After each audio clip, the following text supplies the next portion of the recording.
नमस्कार, मैं हूं अभिषेक त्यागी। राहुल गांधी बड़े दिलचस्प इंसान हैं, बड़े दिलचस्प राजनेता मुझे हिंदुस्तान की पॉलिटिक्स में राहुल गांधी नजर आते हैं। जब भी बोलते हैं कुछ ऐसा बोल जाते हैं कि ना चाहते हुए भी लोग उनकी चर्चा करते ही हैं, चाहे बेशक मजाक ही बने। राहुल गांधी को इससे फर्क पड़ता नहीं है। बिहार की राजनीति इस वक्त चरम पर है। 6 तारीख को पहले चरण की वोटिंग होनी है और 4 तारीख को राहुल गांधी एक ऐसा बयान दे देते हैं जिसने महागठबंधन को मजाक बना दिया। लोग बोल रहे हैं कि भैया राहुल गांधी को तो कांग्रेस देश का पीएम बनाना चाहती है, कांग्रेस राहुल गांधी को सर पर बैठा रही है और राहुल गांधी कैसा बयान दे रहे हैं। मतलब सोशल मीडिया पर जो फैंस हैं वो राहुल गांधी को ये बोल रहे हैं कि भैया थोड़ा बहुत तो पढ़कर आओ यार, आप देश की पॉलिटिक्स को हैंडल कर रहे हो, आप बिहार की राजनीति में जाकर भाषण दे रहे हो, कुछ तो पढ़ो। बिस्तर से उठकर रैली में चले जाते हो, भैया कुछ तो ध्यान लगाओ। क्योंकि मैं आपको अपनी इस वीडियो में 2 राहुल गांधी के बयान दिखाने वाला हूं। वीडियो के आखिर तक बने रहिए। दोनों बयान को जब आप सुनेंगे तो आप कहेंगे वाह राहुल जनाब, जय हो जय हो। आप भी जय करेंगे राहुल गांधी को, क्योंकि राहुल गांधी को लोग बोलते, राहुल गांधी बोलते हैं कि हमें टारगेट किया जाता है। अरे भैया जब आप ऐसे बोलोगे, इस तरीके के बयान दोगे, तो भैया क्यों ना आपका मजाक बनाया जाए, क्यों ना आपको उस तरीके का बात बोला जाए। मैं नाम नहीं लेना चाहता हूं क्या राहुल गांधी को बोला जाता है। सबसे पहले पहला बयान मैं दे देता हूं, दिखा देता हूं। पंकज सर उस पर चर्चा करेंगे, फिर दूसरे बयान पर भी आएंगे। पहला बयान राहुल गांधी का दिखाइए जो जियो को लेकर राहुल गांधी ने बोला है। मैं आपसे पूछना चाहता हूं, सबसे पहले जब आप जियो का फोन इस्तेमाल करते हो और वीडियो बना के अपने दोस्त को भेजते हो, इंस्टाग्राम की रील बनाते हो, तो पैसा किसके जेब में जाता है? अदानी। नरेंद्र मोदी ने आपको यह नहीं बताया? सर पूरी दुनिया जानती होगी और मैं तो बोलता हूं भारत का बच्चा बच्चा जानता होगा, जो पढ़ा हुआ भी नहीं है वो भी जानता है कि जियो कंपनी किसकी है, हर कोई जानता है। लेकिन राहुल गांधी जो देश का पीएम बनने का सपना देख रहे हैं, उन्हें ऐसा लगता है कि इस बार के बारे में पता ही नहीं है कि किसकी कंपनी है जियो। ऐसा लगता है जैसे अडानी फोबिया राहुल गांधी के सपने में आता है। चाहे कुछ भी मैटर हो, अडानी का नाम उनकी जुबान पर आ जाता है। बोल रहे हैं कि जियो का पैसा अडानी को चला जाता है। कैसे देख रहे हैं पंकज सर राहुल गांधी के इस बयान को? नहीं, जियो अंबानी की कंपनी है। हाँ। और जैसे ही बिहार में राहुल गांधी ने यह भाषण दिया, तुरंत मुकेश अंबानी हड़बड़ा गए। उनको यह लगा कि ये जियो वाले जो है, मैंने अपनी बेटी को चलाने के लिए दिया था ईशा अंबानी को, कहीं बेच तो नहीं दिया अडानी को। तो उन्होंने अपनी बेटी से पूछा कि अभी भी कंपनी अपने पास है जियो का या अडानी को दे दिया? तो उन्होंने कहा क्यों? तो बोला अभी अभी पीएम इन वेटिंग, भविष्य के प्रधानमंत्री, चीर युवा। हाँ। वो अभी मैंने सुना उनका भाषण। तो वो ईशा अंबानी ने कहा हुआ कि आप भी किसका भाषण सुनते हैं? मतलब कॉमेडी के लिए है ये, ठीक। अब बताइए कि ये आदमी स्टार प्रचारक है। हाँ। ये जब भी आते हैं तो कैंडिडेट बेचारा पार्टी खर्च वर्च करके टेंट, समियाना, बांस बल्ली सब लगाती है। इनको ये नहीं पता कि प्रधानमंत्री ने छठ नहीं किया था। जाके बोले कि नरेंद्र मोदी जिस पानी में नहाया था वो जमुना जी का पानी नहीं है, वो पौंड का पानी है। बाद में सब, जिस दिन मैंने सुना था मुझे भी लगा कि शायद सुबह सुबह छूट गया होगा। छठ घाट पे मैं भी था सुबह, तो मुझे लगा कि शायद स्नान किया होगा मोदी ने। मैं पूरा रिसर्च किया और हर जगह यही आ रहा था कि नहीं आए थे नहाने। लेकिन सिर्फ राहुल गांधी को पता था कि वो नहा के भी चले गए और जिस पानी में डुबकी लगाई वो पौंड का पानी था। इतना बढ़िया बैकअप टीम, इतना बढ़िया रिसर्च सिर्फ यही व्यक्ति के पास हो सकता है। और मैं एक चीज बार बार ये बोलता हूं कि राहुल गांधी हीरा आदमी है, इसकी कद्र नहीं समझ रहे हैं। ये जानबूझकर मोदी और अमित शाह तमाम गलतियों के बावजूद इसको खुला छोड़ रखा है, क्योंकि जब तक राहुल गांधी खुले में है तब तक यहां मोदी जी की सरकार। गारंटी है ये कि बाबू तुम जाके इसी तरह उठपटांग जहां तहां बोलते रहो, ताकि लोगों का अगर मन भी बदले, कभी एंटी इनकम्बेंसी टाइप का लगे भी, तो फिर तुम्हारा चेहरा देख के कहे कि नहीं तो मोदी जी ठीक है। आपको याद होगा लोकसभा चुनाव के पहले अचानक नीतीश कुमार बहुत एक्टिव हो गए।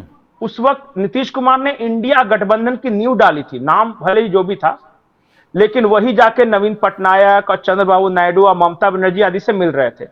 बीजेपी को हो गया टेंशन कि अगर नीतीश कुमार, केजरीवाल और ममता बनर्जी ये सब मिल गए क्षेत्रीय पार्टी का, तो हो सकता है कि हमारी सत्ता चली जाए, उखाड़ फेंके। फिर उनको याद आया कि हमारे पास तो एक अमोघ अस्त्र है, ब्रह्मास्त्र। उन्होंने राहुल गांधी को निकाला और गुजरात की एक कोर्ट से इनका लोकसभा का सदस्यता कैंसिल करवा दिया और खूब हंगामा हुआ और फिर बहाल करवा दिया। और बाद में पता चला पूरा लाइमलाइट आ गया, नीतीश कुमार चले गए इंडिया गठबंधन से बाहर और जीत की गारंटी हो गई। ये आदमी 99 सीट, तीसरा लोकसभा चुनाव लगातार लड़ रहा है। कांग्रेस जैसी पार्टी 100 सीट तक नहीं पहुंची, 99 सीट लाकर इतना खुश है कि आदमी 272 लाकर नहीं खुश है। तो ये बहुत भले आदमी हैं, कम में संतोष करने वाले इंसान हैं। सर और एक और बयान दिखवा देता हूं जी, एक और बयान दिखवा देता हूं, क्योंकि ये तो केवल एक मतलब पिक्चर की, मतलब ट्रेलर है, अभी पूरी पिक्चर बाकी है राहुल गांधी के बयान की। एक और बयान दिखवा देते हैं आपको, राहुल गांधी का क्या बयान राहुल गांधी ने दिखा, जरा उसको भी दिखाइए। राहुल गांधी क्या ज्ञान दे रहे हैं, देश की आजादी के पहले की ज्ञान दे रहे हैं, जरा वो भी सुनिए। आप अगर आजादी से पहले आते, बिहार में आजादी से पहले पिछड़ों को, अति पिछड़ों को, दलित, अल्पसंख्यकों को कोई अधिकार नहीं थे, कोई अधिकार नहीं थे। राजाओं का राज था, जो भी वो चाहते थे ले लेते थे। अति पिछड़ों के लिए, दलितों के लिए, पिछड़ों के लिए, इन सब के लिए लड़ा कौन? कांग्रेस पार्टी लड़ी। और क्या किया? आपके साथ मिलकर हमने ये संविधान लागू किया। ये अंबेडकर जी का संविधान है, ये कोई मामूली चीज नहीं है। इसमें अंबेडकर जी की सोच है, गांधी जी की सोच है, सरदार पटेल, जवाहरलाल नेहरू, सुभाष चंद्र बोस, इन सब की सोच है। इसमें सावरकर की सोच नहीं है, इसमें गोडसे की सोच नहीं है, इसमें आरएसएस और बीजेपी की सोच नहीं है। सही बोला, गलत बोला? आरएसएस और बीजेपी चाहते हैं कि हिंदुस्तान में 5-10 लोग राज करें और बाकी लोग या भूखे मर जाएं या कुछ ना बोले। तो सर आपने सुना, राहुल गांधी आजादी के पहले की भी कहानी बता रहे हैं और उसके बाद में बोल रहे हैं कि बिहार के लोगों का कांग्रेस ने ध्यान रखा। अगर ध्यान रखा तो क्या बिहार में पलायन होता? क्या बिहार की गरीबी इस तरीके की होती? क्या बिहार के लोग आज दूसरे राज्यों की तरफ देखते? कांग्रेस ने इतने दिनों तक शासन करा बिहार पर, देश पर, क्या बिहार की यही हालत होती? लेकिन राहुल गांधी को सर शर्म नहीं आती इस तरीके के बयान देते हुए। क्या कहेंगे इस बयान पर? जब देश आजाद हुआ था तो डेवलपमेंट में बिहार दूसरे नंबर पर था। नंबर 1 पे बंगाल था और दूसरे नंबर पे बिहार था। फिर इस आजादी के बाद आई कांग्रेस और फिर इन्होंने बिहार में इतना मेहनत किया कि जब आखिरी कांग्रेस की सरकार बिहार से गई तो बिहार डेवलपमेंट में नीचे से दूसरे नंबर पर था। मतलब आजादी के वक्त ऊपर से टॉप था, फिर कांग्रेस ने राज किया और जब आखिरी कांग्रेस की सरकार गई बिहार से तो नीचे से दूसरा था। इतना डेवलपमेंट कर दिया बिहार का। सर कौन समझाए क्यों हुआ? क्या नहीं, और मैं आ रहा हूं। हाँ। ये कह रहे हैं कि ये संविधान बना था, अंबेडकर जी की सोच थी, गांधी जी की, नेहरू जी की सोच थी। बहुत अच्छी बात इन्होंने कही, पर फिर ये जरा बता दें कि उनकी सोच को इंदिरा गांधी ने क्यों पलट दिया था। बिल्कुल सही बात है। 42वें संविधान संशोधन में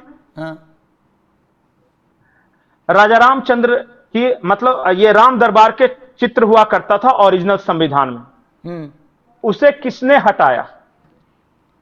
इंदिरा गांधी ने। लक्ष्मी गणेश जी की तस्वीर हुआ करती थी, क्यों हटाया और किसने हटाया? 42वें संविधान संशोधन को एक मिनी संशोधन बता दिया। और तो और अंबेडकर जी ने यह कहा था कि कुछ भी हो जाए, बेसिक स्ट्रक्चर छेड़छाड़ नहीं हो सकता। लेकिन इंदिरा गांधी ने बेसिक स्ट्रक्चर छेड़छाड़ किया, प्रियम्बल तक बदला, उसमें सेकुलर शब्द जोड़ा, और उसके बाद जो मौलिक अधिकार थे उसमें संविधान संशोधन किया, मतलब कि पूरा तहस नहस कर दिया। अब ये और सुनिए, ये जो अंबेडकर जी की सोच, नेहरू जी की सोच, गांधी जी की सोच थी ना, उसको कितनी बार बदला है पता है इन लोगों ने? 79 टाइम्स। ये सारे इतना चीज बदल दिया, इतना बदला कि राम मनोहर लोहिया ने कहा था कि यह मूल संविधान से बिल्कुल उलट है, यह इंदिरा गांधी का संविधान है। तो ये जो लाल किताब लेके घूम रहे हैं ना, ये ओरिजिनल वाला नहीं है। ये वो वाला भी नहीं है जो इंदिरा गांधी ने संशोधन के बाद बनाया था। ये लेटेस्ट आया है मार्केट में। आप जाके पता कर लीजिए जाके कि ओरिजिनल कैसा था, इंदिरा गांधी के बाद वाला कैसा था, और ये जो घूम रहे हैं ना पॉकेट बुक डिक्शनरी लेके, ये कैसा है। तो ओरिजिनल कम से कम बाबा साहब अंबेडकर की भावना को तो रहने दीजिए, कम से कम गांधी जी की भावना को तो रहने दीजिए। बिल्कुल। आप कह रहे हैं कि आजादी के पहले दलित पिछड़ों को कोई अधिकार नहीं था। मैं मानता हूं, बहुत सही आपने कहा, लेकिन इसी दलित, इसी पिछड़े, इसी ओबीसी के रिजर्वेशन के खिलाफ आपके पिताजी ने भारतीय संसदीय इतिहास का सबसे लंबा भाषण दिया था कि उनको नहीं मिलना चाहिए अधिकार। तो आपके खानदान का ट्रैक रिकॉर्ड कम से कम ओबीसी, दलित, पिछड़े, आदिवासी के लिए बहुत खराब है राहुल जी। और आज जो आप कर रहे हैं ना, वो इसलिए आपको याद आ रहा है दलित पिछड़े, क्योंकि आप अपोजिशन में हैं। अगर जहां जहां, आज भी मैं बोल रहा हूं गारंटी के साथ, जहां जहां कांग्रेस सत्ता में है, आप देखिए कि वहां क्या स्थिति है। रेवंत रेड्डी मुख्यमंत्री बनेंगे, सुखविंदर सिंह सुक्खू मुख्यमंत्री बनेंगे, इनमें से दलित कौन? बिल्कुल सही बात, ओबीसी कौन? बिल्कुल सही बात। तो ये तो जो देखिए ना,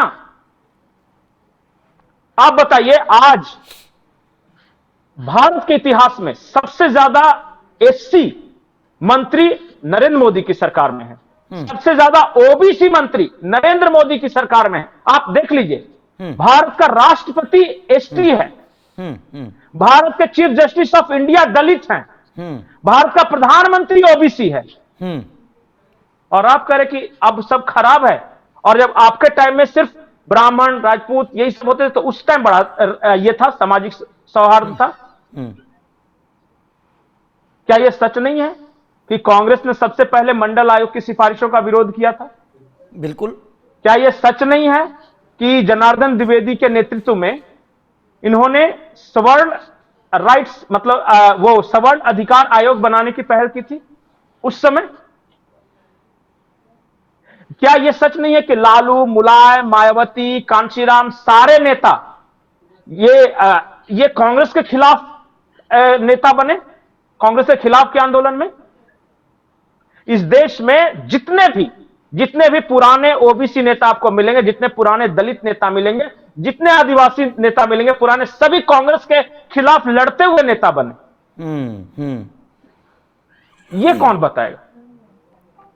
और ये एक बात जो राहुल गांधी कहते हैं कि सेक्रेटरी, जो केंद्र सरकार में जो सेक्रेटरी हैं, वो स्तर में ओबीसी नहीं है।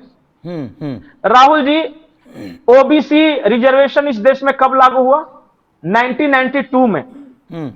और जो प्रमोशन होकर लोग आए हैं, प्रमोट होकर जो सेक्रेटरी बने, उससे पहले के हैं। अगर आपने पहले लागू करवा दिया होता तो आज ओबीसी सेक्रेटरी आपको दिख जाते। वो प्रमोट होते होते अभी नंबर नहीं आया, और घबराइए मत, अब जो आएंगे ना उनमें रहेंगे, क्योंकि 1992 1993 के बाद मंडल कमीशन की सिफारिशें लागू होने के बाद जो आईएएस बने हैं वो अब प्रमोट होकर आने वाले। तो आपके खानदान की गलती है अगर वहां पे नहीं है तो। बिल्कुल सर, बिल्कुल सही बात है। और राहुल गांधी के बारे में एक बात और बोलूंगा जी। मैंने यहां से शुरू किया था, ये आदमी हीरा है। ये अटल जी का बहुत बड़ा फैन है। क्या हार में क्या जीत में किंचित नहीं भयभीत में, कर्तव्य पथ पर ये जो मिला ये भी सही वही सही। ये हार से कोई असर नहीं पड़ता।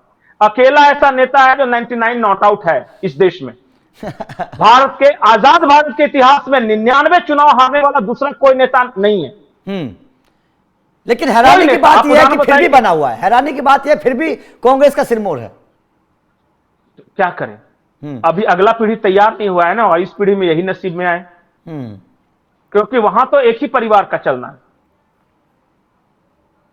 अब वो माता जी बीमार हैं, बुजुर्ग हो गई हैं, और अगला जनरेशन ये प्रियंका गांधी वाला भी तैयार किया जा रहा है। तब तक बीच का जो फेज है ये इनको करेंगे। लेकिन सर सवाल तो यही है ना कि जिस कांग्रेस की इतनी पुरानी पार्टी है और अपने आप को इतना ताकतवर समझती है, उस कांग्रेस के सबसे बड़े नेता को ये समझ ही नहीं है कि आखिर बोलना क्या है। सवाल तो सबसे बड़ा यही है। पार्टी खराब नहीं है। हाँ। कांग्रेस पार्टी खराब नहीं है। इसी कांग्रेस, अच्छा इंदिरा गांधी की कांग्रेस और राहुल गांधी की कांग्रेस में हर कांग्रेसी बता दिया कि बहुत बड़ा अंतर है। इंदिरा गांधी आज होती तो क्या वो जेएनयू में जाकर भारत के टुकड़े होंगे वाले का समर्थन करती? नहीं करती। और अगर इंदिरा गांधी होती या राहुल गांधी जाते ना तो वो थप्पड़ मारती। तुम क्या कर रहे हो? बिल्कुल सही बात। आज कम्युनिस्टों ने घेर रखा इनको, प्योर 100% कम्युनिस्टों ने घेर रखा, और कांग्रेसियों को दरकिनार किया जा रहा है। ये जितने इनके आसपास के आपको लोग मिलेंगे ना, सब वो जेएनयू वाले लोग मिलेंगे, और वही एनजीओ वाले, वही कम्युनिस्ट इनको सारा गाइडेंस दे रहे हैं। बिल्कुल सही बात है, बिल्कुल सही बात। इसी और जो कांग्रेस की जो मूल आत्मा है, मूल आत्मा है कांग्रेस की, जो मध्यम मार्गी कांग्रेस, जो कांग्रेस असली कांग्रेसी है, वो तो बेचारा आजकल इनका दुश्मन बना हुआ है। बिल्कुल सही बात है। ये है तो बिल्कुल सर। और कम्युनिस्टों में एक खासियत होती है, वो गरीबों की सेवा नहीं करते, वो गरीबी के नाम पे समाज में कॉन्फ्लिक्ट पैदा करते हैं, झगड़ा लगवाते हैं। वो ऐसा नहीं कि 10 दलितों को वो करोड़पति बना देंगे, ये कभी नहीं करेंगे। 10 दलितों के हाथ में बंदूक पकड़ा देंगे ताकि ऊपर वाले जो दूसरे लोग हैं उनको मार डालो। यही बेसिक फर्क है सेवा की राजनीति और संघर्ष की राजनीति। इस देश में सेवा की राजनीति हमेशा चलेगी, आपस में मार काट संघर्ष की राजनीति नहीं चलेगी, जो कॉन्फ्लिक्ट पैदा करने की कोशिश कर रहे हैं राहुल गांधी। नहीं लड़ेंगे इस देश के लोग। बिल्कुल सही बात है, बिल्कुल सही बात है। और ये बात सोचनी चाहिए, लेकिन कौन समझाए? कौन समझाए कि जियो कंपनी अडानी की नहीं है? इस बात को कौन समझाए राहुल गांधी को? इस बात को कौन समझाए कि मोदी जी को इस तरीके का बयान किसी चुनाव में नहीं देना है, स्टेज पर जाकर नाचने वाला, वोट नहीं मिलेंगे? कौन समझाए? यही तो सबसे बड़ा कांग्रेस का दुर्भाग्य है कि जो आदमी वोट मांगने के लिए जाता है वही कांग्रेस की वोट काट देता है। खैर, आप लोगों का राहुल गांधी के इन बयानों पर क्या कहना है? क्या आपको लगता है वास्तव में कांग्रेस को अब इस बात को समझ जाना चाहिए कि राहुल गांधी राजनीति के लिए बने ही नहीं हैं? राहुल गांधी नहीं है हिंदुस्तान की राजनीति के लिए। कमेंट करके अपनी राय जरूर दीजिएगा। आपका इस वीडियो पर क्या कहना है? बाकी लगातार अपडेट आप लोगों को मिलते रहेंगे। Thank you very much.